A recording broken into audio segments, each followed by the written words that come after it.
Hola, ¿qué tal? Muy buenos días, tardes, noches, dependiendo de la hora en la que usted esté viendo esta entrevista el día de hoy en Galardonados y muy contentos, honrados con la presencia, con la visita de una gran periodista, de una gran reportera, Premio Nacional de Periodismo aquí en nuestro país, en México. Usted ya la conoce, asistente asidua de las conferencias matutinas del presidente de la República, Andrés Manuel López Obrador, reportera y una embajadora de la gran revista del gran medio de comunicación que es Contralínea. Por supuesto que me refiero a Nancy Flores, que ya está aquí con nosotros listos para hablar sin máscaras. Nancy, bienvenida, ¿cómo estás? ¿Cómo te va? Buenas tardes, Manuel. Pues con mucho gusto de estar aquí en tu programa y pues muchas gracias por las flores, la bienvenida tan bonita que me has hecho. Todas merecidas, querida Nancy. Nancy, el caso de Genaro García Luna es un hecho, un hito histórico. Por primera vez, un secretario de Estado de cualquier gabinete y de cualquier administración partidista, no importa si tricolor o panista, va a ser sometido a juicio en los Estados Unidos. Este es un evento de enormes dimensiones y pocos medios tradicionalistas, convencionalistas, le han dado el foco mediático que esto requiere. Apenas 20 reporteros afuera de la Corte de Nueva York, esperando actualizaciones del caso, declaraciones del abogado de García Luna, César de Castro. Sin embargo, uno de los pocos medios que no solamente ha aportado cobertura, sino también datos duros e investigación periodística, ha sido Contralínea. Una de las más actualizaciones recientes ha sido de cómo García Luna y Felipe Calderón amasaron su fortuna en tan solo un periodo de 6 años. Querida Nancy, ¿qué opinas de esto? Pues como tú bien lo dices, es un evento histórico para nuestra nación, aunque se lleva el juicio en otro país, en este caso en Estados Unidos. En realidad es, digamos, paradigmático en el sentido de que no solo se va a enjuiciar a un exsecretario de Estado, sino también a quien fuera la mano derecha de un presidente en su principal política pública, que fue la guerra contra el narcotráfico. Y a su vez, esta política pública, si la analizamos, pues también fue algo terrible que nos pasó como mexicanos, algo que todavía no alcanzamos a dimensionar por los efectos tan, digamos, desastrosos que tuvo en nuestra sociedad, específicamente hablando de pues, las masacres, las desapariciones forzadas, por supuesto, los asesinatos, toda esta ola de violencia en la cual estuvo inmerso el Estado mexicano, es decir, el Estado mexicano se convirtió en un agente criminal que potenció la violencia de los grupos de la delincuencia organizada. Y en ese sentido se pone a juicio toda esta política pública del sexenio calderonista, que tampoco hay que olvidarlo, fue una política que lanzó en diciembre de 2006 en un contexto en el cual había mucho descontento social por el fraude electoral monumental que se había llevado en las elecciones de 2006 y para lo cual colaboraron muchísimas instituciones y también poderes fácticos. No hay que olvidar que pues este fraude electoral fue posible por las autoridades electorales, tanto el Instituto Federal Electoral, así se llamaba entonces, como el Tribunal Electoral del Poder Judicial de la Federación, como por otras instancias gubernamentales. El propio Vicente Fox lo ha admitido, que cargó los dados para beneficiar a Felipe Calderón, que eran del mismo partido, Partido Acción Nacional, además, por supuesto, del acompañamiento que tuvo este personaje de partidos como el Revolucionario Institucional e incluso de los poderes fácticos como el poder económico empresarial y, por supuesto, los medios de comunicación. Entonces, ¿por qué? ¿Cómo se explica que en México, a pesar de que sea tan grande este tema, no hay una cobertura como se esperaría, primeras planas en todos lados, la primer noticia en los noticiarios televisivos, pues digamos, prácticamente avasallado los medios de comunicación, porque hay un amaciato de los medios de comunicación con Felipe Calderón desde el momento en que impulsaron ese fraude electoral. Y de ahí para adelante, o sea, todos los nexos de Genaro García Luna con la prensa, específicamente con algunos periodistas, el propio vínculo del que ya hablaba este 18 de enero el presidente López Obrador en su conferencia matutina con la televisora, digamos, más importante de nuestro país, que es Televisa, dijo el presidente en su conferencia, pues Televisa, el vínculo es muy estrecho y como muestra puso de ejemplo el caso del montaje de Carlos Loret de Mola, ¿no? Y en ese sentido, pues por eso no vemos la relevancia mediática, pero no es porque no sea relevante para la sociedad, porque no sea relevante para el pueblo de México, sino más bien porque ellos tratan de tener un control de daños previo a lo que se va a saber, o al menos esa es la expectativa de todos, ¿no? Que nos digan la lista de periodistas y de medios que estuvieron en este contubernio con Genaro García Luna. A eso es lo que yo quería llegar, mi querida Nancy. Contralínea ha revelado en recientes publicaciones financiamiento, vamos a decir, interlocución económica entre el exsecretario de Felipe Calderón, García Luna, con distintos medios de comunicación, uno de ellos el Financiero, el Heraldo, pero eso es de lo que no se solía saber. Es incluso una concatenación entre el poder y los medios de comunicación en lo privado y en lo público. Tú te acordarás del famoso pacto de silencio en el cual el gobierno de Calderón convocó a los principales periodistas, a los rostros mediáticos de este país, para que se diera la impresión que Calderón iba ganando la guerra contra el crimen organizado y de esconder todo ápice de violencia, no notas de sangre y al final esconder una realidad. Querida Nancy, ¿tú crees que haya potenciales posibilidades de que durante este juicio en Nueva York surjan nombres de periodistas que justamente están señalados de tener vínculos con el Calderonato, pero también con García Luna en el auge de ese poder?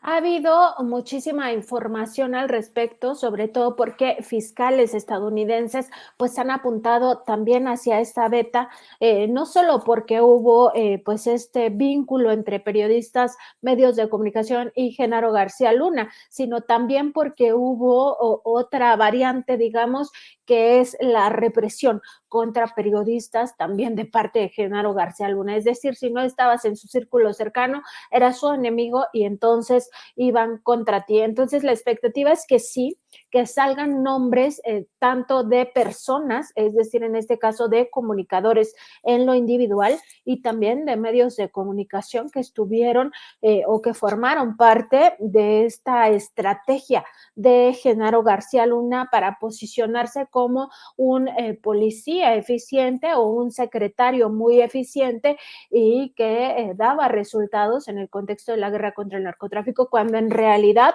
lo que otros periodistas estuvimos documentando todo ese sexenio es que el caso del cártel de Sinaloa era emblemático en el sentido de que estaba expandiéndose de manera, pues, digamos, vertiginosa, muy, muy rápido, que este cártel estaba convirtiéndose en la gran organización criminal del mundo. Recordemos que en aquellos años llegó a más de 50 países, tenía presencia en más de 50 países, trasegaba todo tipo de drogas y además lo hacía lavando grandes cantidades de dinero en los circuitos financieros. Está demostrado por propias investigaciones de Estados Unidos que instituciones, digamos, prestigiosas, muy importantes, como sería el HSBC y también el Citibank, estaban involucrados en el lavado de dinero del cártel de Sinaloa, no solo en Estados Unidos, con sucursales en Estados Unidos, sino también en México, Citibanamex y HSBC.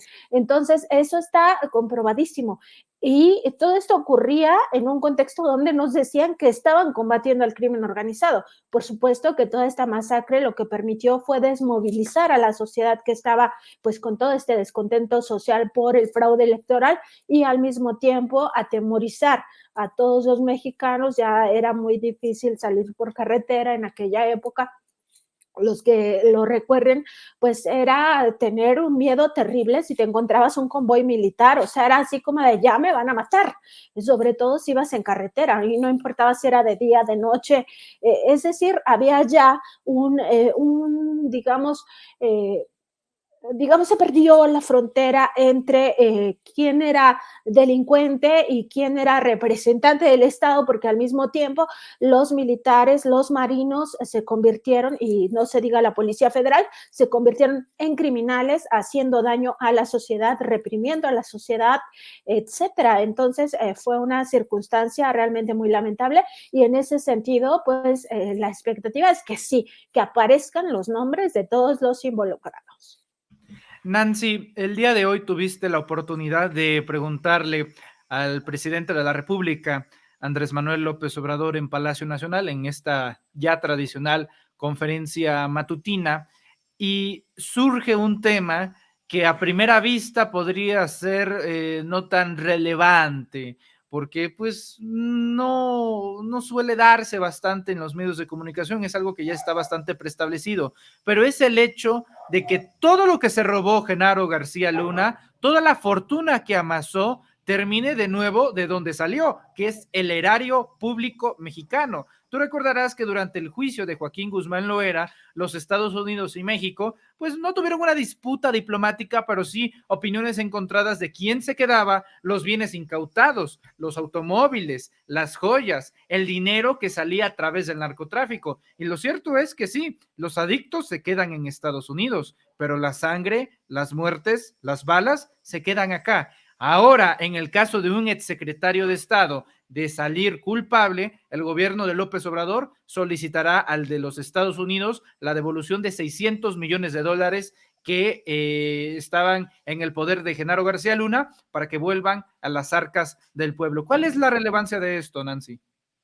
Pues es muy importante porque por años, es decir, en los sexenios pasados lo que tuvimos fue realmente gobiernos sometidos al poder estadounidense, a esta hegemonía, a esta potencia hegemónica que es una realidad. Así está, pues geopolíticamente el mundo, y México pues está totalmente sometido y no peleaba por sus derechos, ¿no? Es decir, eh, lo que decía Estados Unidos estaba bien. Si decía, vamos a hacer una guerra contra el narcotráfico en tu territorio, estaba bien. Si decía, ahora vamos a financiar tal programa o tal industria, estaba bien. Si decía, acaba con tu campo mexicano, porque ahora lo importante es que traigas a tu país, digamos, las los alimentos que necesitas, entonces nosotros nos quedamos en total, o más bien desapareció la soberanía alimentaria de México para importar todos los alimentos desde Estados Unidos. Entonces es una gran diferencia, o sea, aunque veamos que es cualquier cosa y que no tiene repercusión, la verdad es que es parte de esta búsqueda de consolidar nuestra soberanía nacional. Y en ese sentido es muy importante decirle a Estados Unidos, a ver, este dinero salió del erario o parte de este dinero, si se comprobara que no es todo el botín que haya sido extraído ilegalmente del erario de la nación, este dinero le pertenece al pueblo de México, devuélvelo y en ese sentido vamos a negociar, pero vamos a negociar siempre pensando que necesitamos recuperar lo que se ha robado.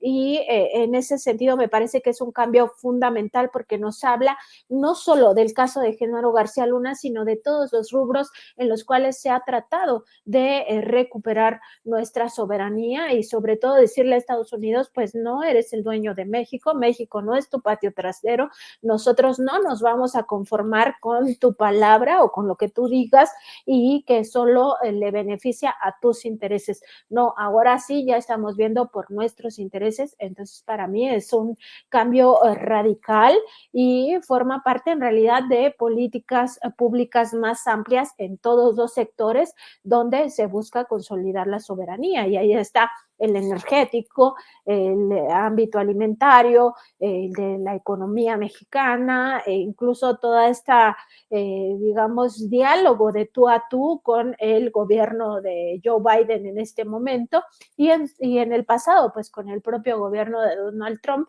que era mucho más difícil el diálogo y me parece que pues hay que estar como mexicanos y mexicanas acompañando esta solicitud de que devuelva ese dinero porque finalmente sabemos que ahora iría o se canalizaría a programas sociales. Correcto. Querida Nancy, la pregunta del millón. Desde tu óptica, teniendo todos los factores en cuenta, que hay un Felipe Calderón cantando mariachis en Madrid, en España, que literalmente huyó al otro lado del charco para pues despejar su mente de estos días que podrían ser bastante turbulentos para él. Un Vicente Fox que pues para bien o para mal, que yo creo que más para mal, causa una contaminación visual con todo lo que escribe en sus redes sociales, son los dos protagonistas, los dos mandatarios que terminan siendo salpicados por el involucramiento de Genaro García Luna en ambas administraciones. Por supuesto que la de mayor trascendencia es en la de Calderón, al ser él el secretario de Seguridad Pública. La pregunta es, Nancy, considerando que Brian Cogan, el juez que está llevando este caso, es el mismo que sentenció y enjuició a Joaquín Guzmán Loera, considerando que la Fiscalía tiene más de 1 millón de páginas de pruebas y evidencias, videograbaciones, audios, fotografías, testimonios, documentos, incluso un testigo protegido como lo puede ser la Barbie, o reclusos falsos, compañeros de celda que hicieron cantar a Genaro García Luna sin que se diera cuenta. Con toda esta evidencia, tú ves posibilidades tangibles de que Genaro García Luna sea declarado culpable en Estados Unidos y pague, ya sea en caso de que a tiempo negocie y pase los 10 años que ponen estos cargos, o que declararse inocente y resulte culpable, termine con una cadena perpetua, misma sentencia que actualmente tiene Guzmán Loera. Pues yo creo que aquí vamos a esperar porque se supone, y eso es, digamos, todo lo que hemos visto a lo largo de estos años que ha estado recluido Genaro García Luna, que se encuentran todas las pruebas que pues realmente lo involucran o más bien lo vinculan a esta criminalidad, específicamente que lo vinculan al cártel de Sinaloa. Sin embargo, todo puede pasar en estos juicios estadounidenses, o sea, desde el hecho de que los jurados se sientan muy presionados al grado de declarar la inocencia por justamente estas presiones que es lógico que se van a estar dando, hasta el hecho de que ellos mismos evalúen que hubo alguna ilegalidad en todo el proceso o que tomen en cuenta más las pruebas de Genaro García Luna y entonces digamos que esto que nos resulta casi improbable fuera una realidad, que se estime que Genaro García Luna fue inocente, pues digamos sería un escenario improbable que lo encuentren inocente, pero todo puede pasar en Estados Unidos. Hasta el mismo hecho de que finalmente Genaro García Luna, al verse totalmente acorralado, llegue a un acuerdo con las autoridades, se cancelara el juicio, que sería otro escenario ya muy, digamos, remoto, pero que pudiera ocurrir, y a cambio de cooperar tanto económicamente como con información, pues eso también podría pasar, ¿no? Entonces yo digo que hay que esperar, pero me parece que está muy cantado, o sea, está muy cantado que van a declarar la culpabilidad de Genaro García Luna. Sin embargo, pues no me atrevería a decirte que sí es un hecho porque faltan todavía 8 semanas aproximadamente para saber qué declara. Y serán 8 semanas bastante interesantes que habrá de cubrirse con todo el rigor periodístico. Querida Nancy Flores, yo te agradezco mucho tu tiempo, tu presencia en estos espacios informativos de Sin Máscaras y de los Reporteros MX. Hay que cerrar invitando a toda la audiencia de los Reporteros MX a conocer tus redes sociales, tus cuentas personales, en donde opinas constantemente y de manera muy precisa, muy aguda, y también de las investigaciones que llevan a cabo todo el equipo de la revista Contralínea. ¿En dónde los podemos seguir, querida Nancy? Gracias, Manuel. Pues estamos en www.contralinea.com.mx. Ahí encuentran todas nuestras investigaciones, incluidas estas de García Luna, sus nexos con medios de comunicación. Está ahí también todo lo de la riqueza de Felipe Calderón, cómo lo fue amasando, el reportaje de 4 partes, también lo encuentran ahí.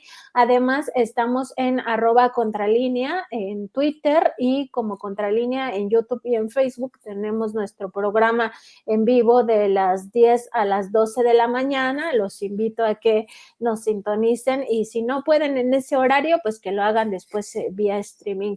Y también también a mí me encuentran en Twitter como @Nancy_contra. Ay, pues muchas gracias, Manuel. Ha sido un gusto platicar contigo de estos temas tan relevantes para la sociedad, aunque no los veamos en los grandes medios. Eso no quiere decir que no nos importan, que no nos atañen o que no debemos de estar enterados de ellos. Por supuesto que sí. A veces la agenda de los grandes medios no es la agenda de la sociedad. La mayoría de las veces es de esta manera.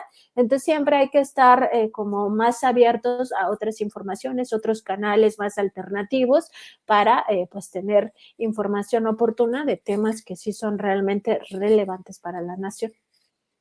Querida Nancy, muchas gracias de todo corazón, un privilegio y sí, la gente está hambrienta de información y qué mejor momento para darlo que ahora. Nancy Flores, te envío un fuerte abrazo, muchas gracias. Un abrazo, Manuel, hasta luego.